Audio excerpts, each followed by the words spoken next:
Oh, I can see my picture in there. I'm Abdul Moyeen. I'm the Vice Chancellor of Kumilla University currently. I was actually wondering what kind of speech that I'm going to deliver in this, very prominent kind of platform. So I was doing some kind of, browsing of what kind of topic is actually covered in TEDx. Um, and then I was also reading what is my introduction in there, how I was introduced. So I found that they have mentioned about me that I am committed to shaping the landscape of higher education sector in Bangladesh. So I thought that I should be actually talking about something that is connected with that kind of expertise that, or my vision that they have mentioned in here. So I'll be actually talking about the university education, how we do it, and how we should be actually doing it. So we'll see the disconnect between what we deliver and what we are supposed to deliver, how it should be delivered.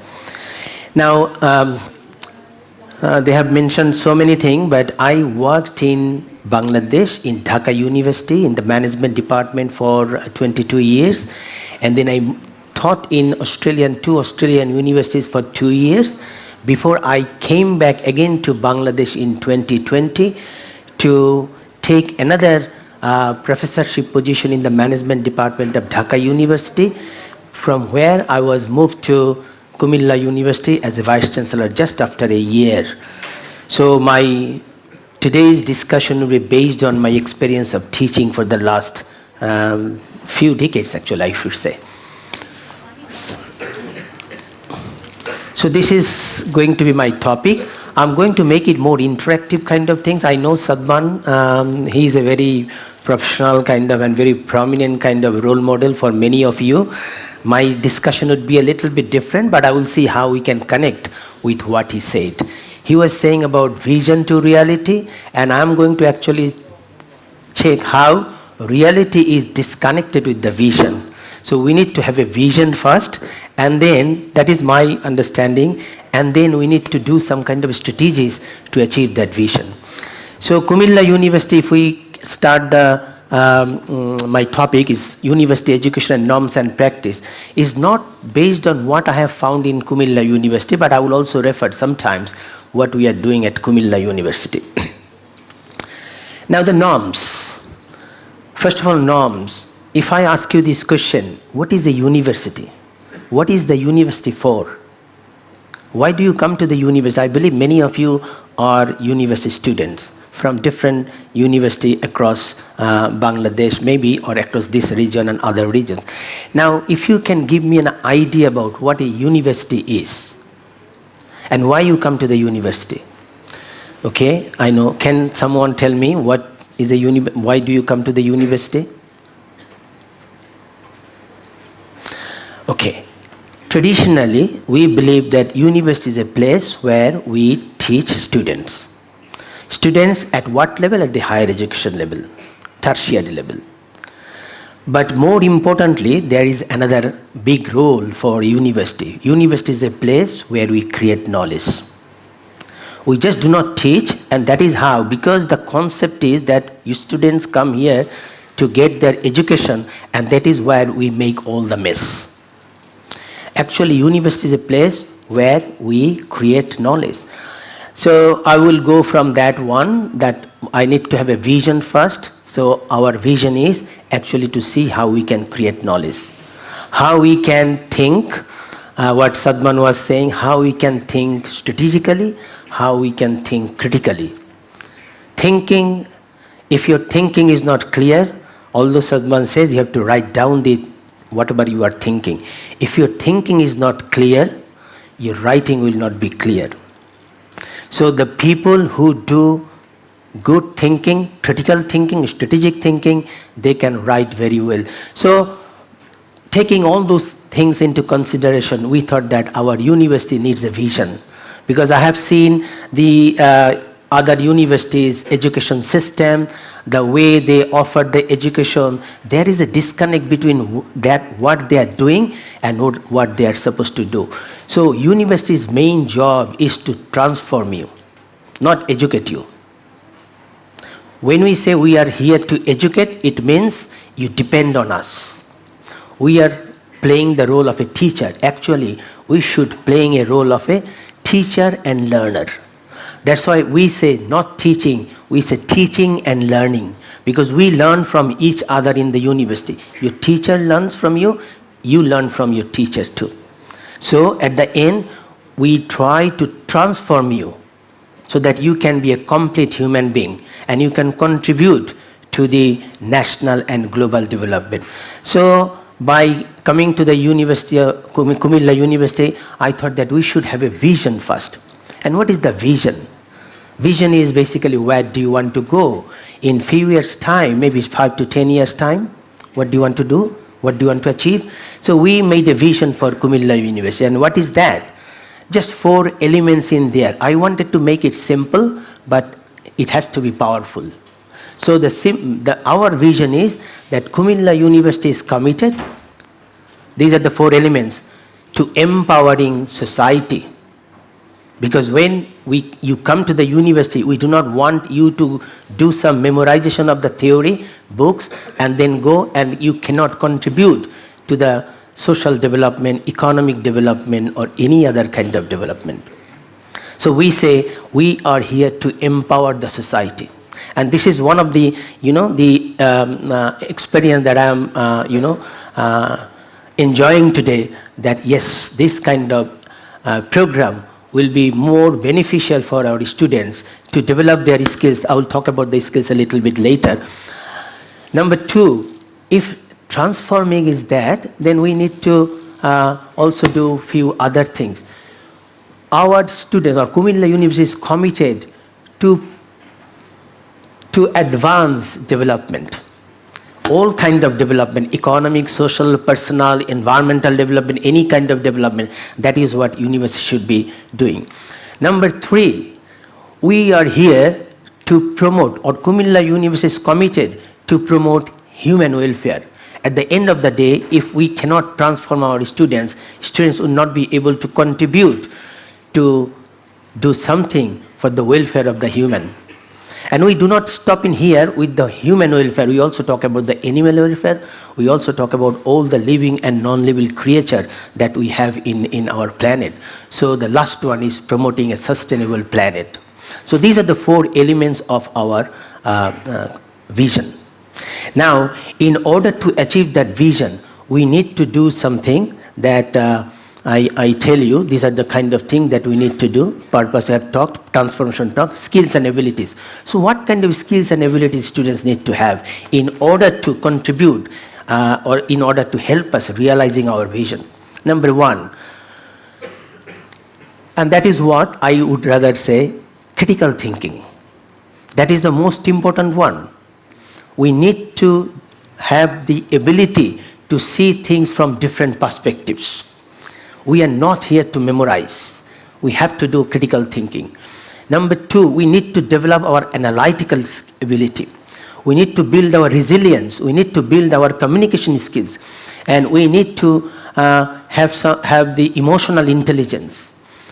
Those are the kind of skills that we need to do. And we need to do few other things. And the most important thing is the thinking, your cognition. Cognitive skills. If we do not have that cognitive skills, then we will not be able to think clearly. And cognition means that help you, that enables you to develop arguments, reasoning. You won't be able to do it unless you have that kind of things. Sorry. So, but what do we practice? If we see, I'm sure many of you go to the management, I'm a professor of management, so if I go there, I see the question is like this. So what are the different functions of management? Give one example of every function. That's not the thing that you are here for. That's not the thing. How do we make the plan? No, that's not the thing. That is more artificial learning. That is more artificial learning. But what we really need to do, we really need to build your authentic learning skills. You do that. This is a kind of a program that our students have organized. So this has actually given them an opportunity to build their leadership skills, to build their negotiation skills, to build their communication skills. So all those kind of skills that you need to learn by doing authentic learning. So an engineer would probably go to an engineering or a company and make a plan for the building. Not they are just writing or reading from the books about how to make a building. So I would actually encourage everyone to follow authentic learning, not artificial learning. Also do the critical thinking, which is very important, no memorizing. Go for deep learning, not surface learning. I sometimes am really sad to see students at even the final year level, the teachers ask questions in a multiple choice form. These are more what kind of formative assessment. We have to avoid this kind of assessment because that doesn't allow you to think critically out of your box. You have 4 boxes, you have to tick one. That doesn't give you the opportunity to think critically. So go for authentic learning. And also other things that I see in the universities most of the time, especially in the private university, also we are following those kind of things in the public universities, assessment heavy courses. A course has got 6-7 assessment. If you have 6-7 assessment in every course, and if you have 4 courses in a semester, you have 24 assessment in a semester. In every 2-3 days, you have an assessment. It doesn't really give you any opportunity to think outside of those boxes. So our system, education system in here is mostly directed towards building students' memorizing capacity, not the critical thinking skills, not the authentic learning skills. So that is what I say, that students, you should be practicing more on those kind of skills. Do practical things and then learn from there.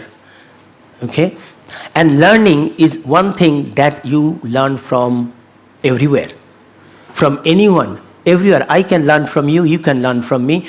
Learning has no boundary, and learning is lifelong. So there is no boundary. You finish your university courses and then you feel that your learning is finished. No. We should be following the concept of lifelong learning. Learning doesn't stop after you finish. I did my PhD in 1998. Do you think that I stopped? I still write papers. Because I believe that as an administrator, I do not have the time, but I still believe that if I do not engage in those kind of practice, I will lose my capacity to empower anyone. Now, so in Kumilla University, what we have done, based on all those kind of things, when I came as a Vice Chancellor, I said that our teaching, or we are here to deliver teaching which are meaningful. We do something that actually you feel good about it. Constructive, we do not teach students anything that actually damages the society. We do something that actually help our society to grow, our human being to be benefited by some way, or our animal to be benefited in some way. So meaningful, constructive, lifelong, as I say, we do not want our students to stop learning when they leave the university boundary. We say it should be engaging, and that is one thing that students can do. Students need to be passionately involved in their learning curriculum or learning activity. But their teachers have a role to play. If the teachers do not design the course in that way, if they go for this, this artificial learning, students will not be engaged. Students do not feel ownership with their course. So we have to do that kind of things. So meaningful, lifelong, constructive, engaging, and also authentic, as I say, authentic. So these are the way students can build them to someone who can actually contribute to all those 4 kind of vision that I say: empowering society, advancing development, promoting human welfare, and promoting a sustainable planet. So those are the kind of skills that we have to build. Now, outcome, since we focus more on building students' memorizing capacity, outcome is they don't have a job. Even they don't have a job, they cannot start a business, they can do anything because everything that they have learned in the university is memorizing some concept where they cannot apply it in practice. I was in a university a few days ago and there was an MBA Viva. students were asked these questions. So what is marginal cost? And the students were answering, marginal cost refers to, I said, stop, hold on. Because I can see that you have memorized the concept. I gave him 3 bottles. I said the total cost of these 3 bottles is, or production of 3 bottles is $15. Now I have added 1 more bottle. And now the total cost, you know the total cost, fixed cost and variable cost. Now the total cost is $19. Tell me how much is the marginal cost? Couldn't answer. It is the extra cost for making 1 additional unit of product. Couldn't answer because they were memorizing everything. And it was a very prominent university, in the very first tier university in Bangladesh. So I would encourage my students to go for authentic learning, critical thinking, deep learning, not surface learning. Surface learning is, sometimes I also see the teachers, they ask questions, multiple choice. First year it is okay, because first year you have to, get the knowledge about the concept. But in the final year, when they are supposed to construct, analyze, critically think, they still have a multiple choice questions. And I'm really sorry to say these things. So when I try to, or when I show my commitment to change the landscape of, or shape the university higher education sector in Bangladesh, I feel so sad about it. So with that, I do not have much time left. But as I say, university's major focus is not educating, but tell me, I'm just living, tell me, what is that? Transforming. Authentic learning or artificial learning? Critical thinking or just surface level thinking? Deep learning or surface learning?